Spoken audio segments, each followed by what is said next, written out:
coming on set. So ready and action.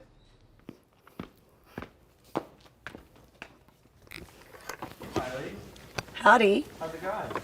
I'm doing great. Good. Been eating ice cream all day. Mark.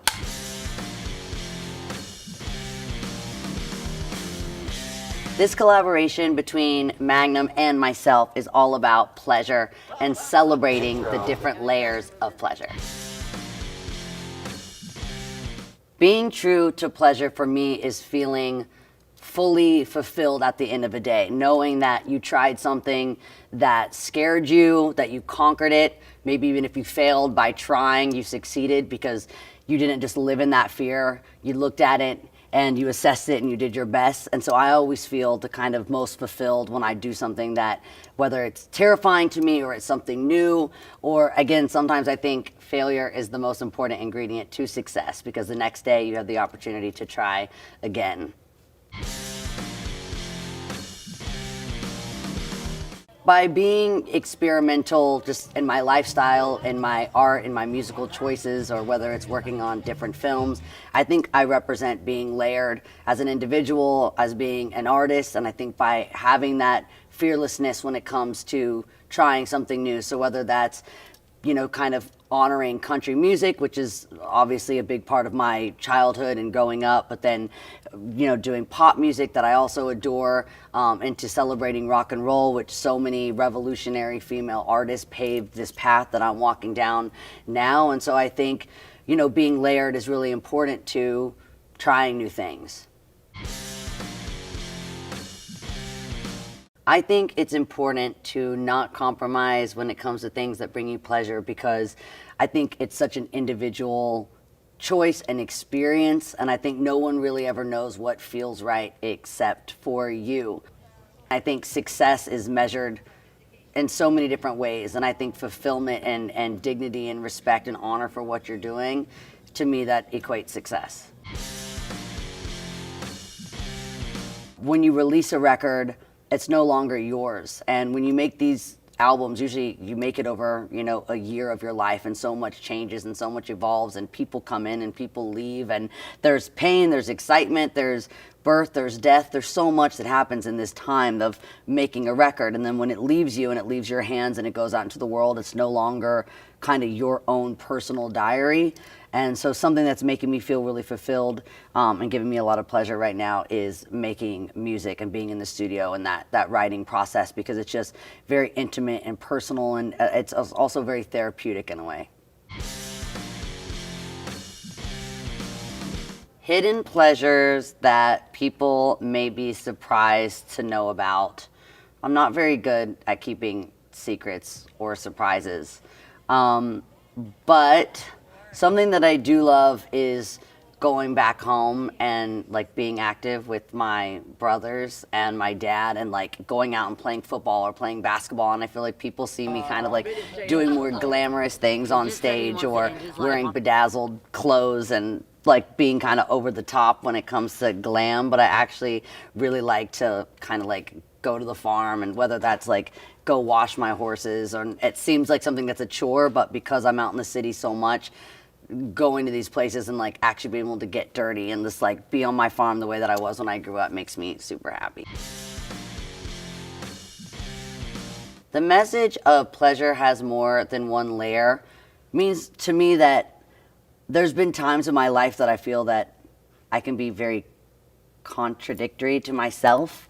One thing that I feel today can be really opposite from what I'm going to feel tomorrow, and accepting that and not judging myself for it, not judging myself for feeling almost like two separate individuals or however many identities that is, and loving each part of myself for who it really is. So whether that is my side that's, you know, whether it's the music maker, whether it's the actress, whether it's the like storyteller in the songwriting, whether it's just someone that's just being silly with their family at the dinner table, whether that's someone that's still afraid to perform for people but does it anyways.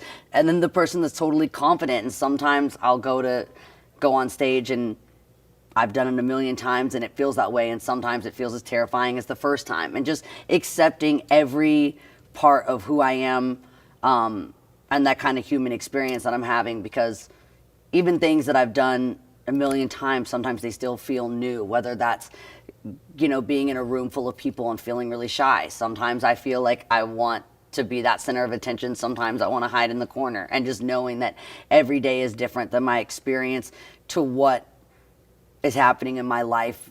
Some days I'm stronger, some days I'm weaker, and just really honoring those sides to myself and not judging myself for feeling so many different things, and feeling like so many different versions of myself at times.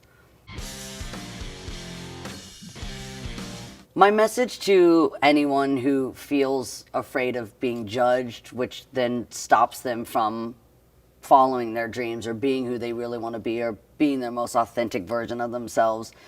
Nature is one thing that I don't like to challenge, because you're really never going to win. And so our natural emotions and feelings, that's just something that's a part of being human, is being afraid sometimes of having these like social norms that then start to dictate the way that we express ourselves, and to honor it and to respect it and to really not fight it, and to kind of sit in the fear and get to know the feeling.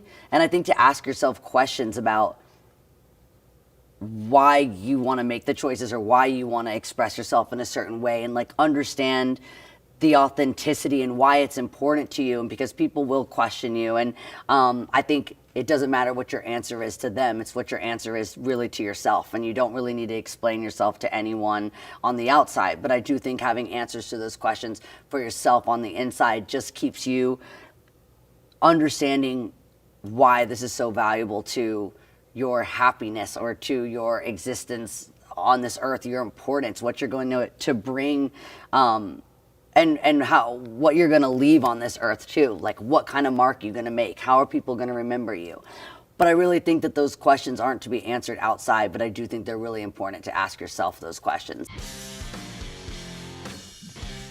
Working with Magnum was super attractive to me because I love any time that there is a brand that is encouraging authenticity, and that aligns with my own brand, which is supporting people to be who they really are, and then not trying to change me to fit a brand, but instead working together and really taking that word collaboration, and both of us bringing something to the table. And I think what I would hope that I could bring to Magnum is just a lot of, I think, light and personality. And I think something that was really important with this campaign is showcasing layers. And it's something that's so authentic to my own brand and to my own message. From the beginning of my career, it's been important for me to tell my fans to be themselves, and what that means can change daily. Who you are yesterday does not hold you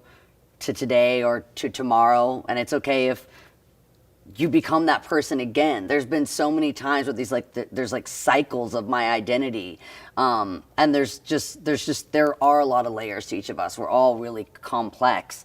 Not to mention, I'm really a kind of a believer in who we are as kind of like this mosaic piece of not only everything that we've experienced until sitting right here, right now, but again, generationally before that, my mother's experience, my grandmother's experience, and how that impacts who we are as individuals now. So I do think being a human, having a human experience is very complex. It is very layered. And then all of us at the same time trying to understand each other, trying to have respect for one another, trying to be compassionate, even though each of our own lifestyles, all of our lives are so unique and so different. And someone you sit next to on a plane, you may have a lot in common with, you may have zero in common with, but still being able to be kind to them and be compassionate to them and understanding their layers and understanding,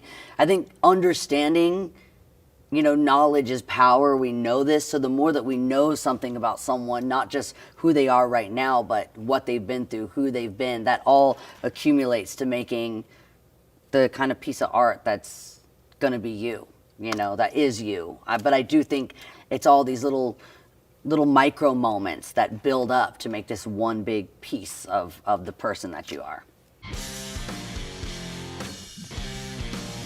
So the way that I embrace all the different sides of myself and my pleasures is that I am not afraid of failure, because I think by having these layers, a lot of the time it encourages you to be experimental, because you aren't just one thing. And so there's so much that I want to do in my life. There's so many sounds that inspire me. There's so many styles of art that I love, whether it's art, fashion, architecture, anything that is creative. I can usually find something that I like about, something, whether it's art or whether it's music, or something I can appreciate in anything that's been made by another person or by nature itself. And so I think just being able to fail and to say that I tried, and to experiment and go, that fits, this doesn't. But I think confronting every layer that you have and giving it a chance to like breathe life into that side of yourself, and going, okay, this feels authentic, this doesn't. I think that like the kind of experimental experience of being a human never stops. I think until the end of your life, that's kind of what our purpose is to dig inside and find all these different cool textures and colors that we have within ourselves, and to let them come out, and to just kind of know who you really are. I think that's really the main question. I don't know if you ever find out, because I think it just changes so much. My advice to anyone that's afraid of expressing their true pleasures is, I think it's really important to write. Obviously, as a songwriter, I think when you write things down on paper, you give life to it. You can see it, you can visualize it. You can also ask yourself, is this my truth? You can question it. I love writing down a question and then writing my answer, and then I can scratch out my answer and go, no, that's not quite it. And then you have like, I like to be able to kind of articulate, because emotions are so overpowering sometimes, and it's really easy to get lost in our emotions and going, this is how I feel, and I'm going to feel this way forever. Fear, you could feel very like doomed. But then when you write it out and you question it and you answer that question, I think you give yourself power again, because there's an understanding. And then you can always go back and look at that paper again anytime you have that self-doubt, or others' opinions start to cloud what you really want. You can go back to that paper. You have some sort of foundation. I think that writing it out gives you it kind of just gives you something to stand on. Gives you, I think visualization is really powerful. Pleasures that I can't live without, besides just making my music, is just self-expression. Whether that's what I choose to wear every day, who I choose to surround myself with, being able to express myself and externalize everything that internally is going on in me is really important. It's my entire purpose in existence is to be able to be expressive. I think it's important to experience pleasure, because I think that being thrilled and being like having something that really exhilarates you and that makes you feel, it just reminds us of how lucky we are to have these human experiences, to be on this planet together. And I love any time that I kind of feel human. And sometimes being afraid, being even heartbroken, those are things that make you feel human. Those are things that remind you that you're here, that you're alive, that you're having this experience. And then pleasure, excitement, friendships, love, romance, all those things remind you that you're human. And especially with what I do, sometimes I think people expect me to be superhuman, to not be afraid, to be able to perform in front of thousands of people without fear. And that's just not being a human being. I think that those butterflies, the butterflies that I feel when I'm going to meet someone new, when I'm going to go on a first date, are the same butterflies I feel before I'm going to perform in front of 50,000 people. And both of those butterflies remind me that I'm here, that I'm alive, that I'm human. And then when you have that, then you're also connecting with other people, because now everyone on this planet, you have at least one thing in common with them. You're having a human experience. You're all going to feel pain. You're all going to feel joy. You're all going to have a heartbreak. Someone's going to come in and put your heart back together again, or you're going to find the strength in yourself to put yourself back together. It just reminds us that we're all really one, that we're all really the same, that there's no divide in between any of us. There's no difference between any of us. And I think that makes you more compassionate, which then makes you more understanding, and then you have a better life experience. The past year has introduced me to some new pleasures, because I think I've really started to take pleasure in the smaller things, the little things that I kind of would have taken for granted before a year that none of us could have expected, having lockdowns, having social distancing or isolation. I forgot what an honor it is to sit with my family and have dinner with them. And when my dad, wants to say grace for us all holding hands and not thinking twice about it. That's something that before I would have rolled my eyes and been like, do we have to do this? Can't we just sit down and eat? And now it's like, I didn't get to have this for a year and I missed it so much. Or like going to dinner, with friends and being able to cheers one another without fear. All these little things, being able to walk up to someone that has a cute dog and going up and petting their dog and shaking their hand and saying, thank you for letting me pet your dog, and them not running away. It's like all these little things, opening the door for someone. Also, the littlest thing that I miss the most, being able to smile at somebody and say like, how are you doing? With a big smile on your face, and then them feeling like you care and just connecting. So all these little things that I think I didn't realize that their value that they had in my life, and now being able to connect with people again, it just feels really good. There's a unity in live music. There's a unity for me being able to be a performer and writing a song and then seeing it sung back to me in unison by a crowd. And I do think that what is layered about that is that a song resonates with an individual for different reasons. So a song could be, a song that millions of people really like, but those millions of people like it or relate to it for all different reasons. A song like Wrecking Ball, who that wrecking ball could be is something so different from the person sitting next to you at the show. What a song like, or even what I really love is when people tell me, when they heard the song for the first time, what their reaction was. Did you cry? Did you get angry at your ex? Did you feel like a sense of relief because you knew that you weren't alone? Because I felt the same way. I just think music and the experience of a song, whether it's its melody or its sonic or the way that lyrically what it's about, I think that a person resonates to a song for so many different reasons, and that they can be really different from the next person. My most pleasurable record that I've ever made was experimental psychedelic pop rock record called Miley Cyrus and Her Dead Pets. And that album was obviously dedicated to animals that I had lost in my life, but also, lovers. And it was kind of more of this kind of like a stream of consciousness. There wasn't too much, there wasn't fear, there wasn't anxiety, there wasn't how is this going to be received. There was a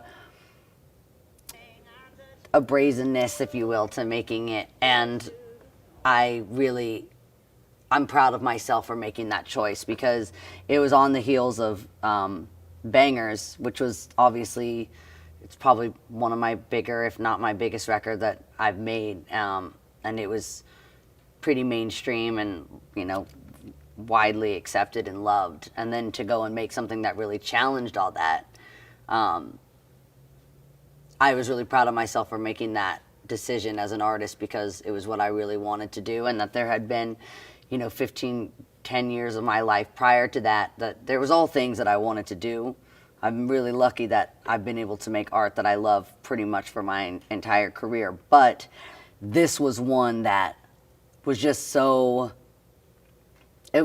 personal. And it also exposed so many feelings that had kind of just been inside, and so there's a sense of pride that I have because of I did something that I really wanted to do without thinking about how it affected anyone else. And I think that's good to make those choices as long as they don't harm anyone, around you. I think it's important for you to do things that you don't look at the outside. You just say, does this feel right? And when it does, you act on it. My partnership with Magnum has really inspired me because I love knowing that when Magnum thinks of layers, they think of me. That makes me proud of who I am. That makes me proud of what I represent. I do think that it's very complex. My life is complex. Everyone's life is complex. And I like relating to my audience. I like going, I'm with you. We're in this together. That's why I make music. And so I love that when Magnum thought about a campaign revolving around layers, I'm really honored that I was the one that came to mind, because that makes me proud of what I represent.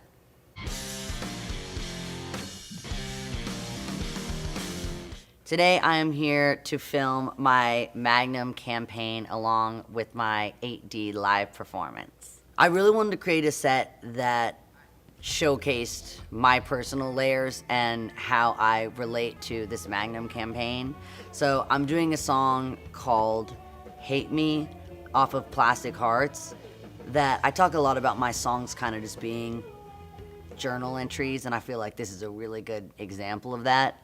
In a way, it was just kind of just something I would have written to myself that I never really planned on sharing. But again, when you are experiencing things as a writer, I think usually they become songs because I do feel less alone when I find relatability in my audience, and find out that a lot of the times you're going through the same thing as millions of other people. So I think it's important to share. So this song, Hate Me, is kind of almost just like a stream of consciousness journal entry. Then I am doing Give Me What I Want, and I thought that would be perfect for this campaign because usually what I want is ice cream. And another song that I'm going to be doing is Midas Touch.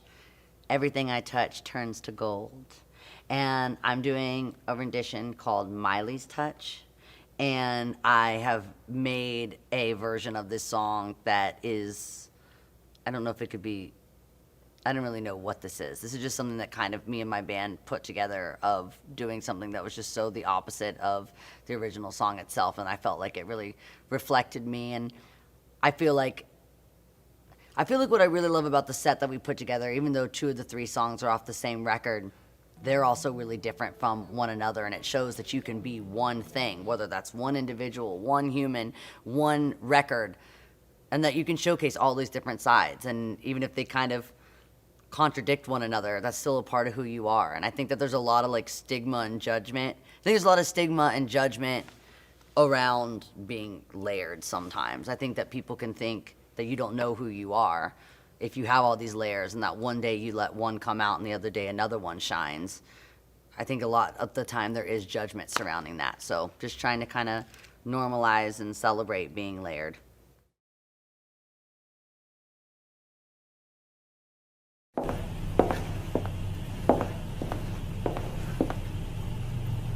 Listen to my songs like never before. Magnum and I present Miley in Layers, my first 8D sound performance, coming June 10th.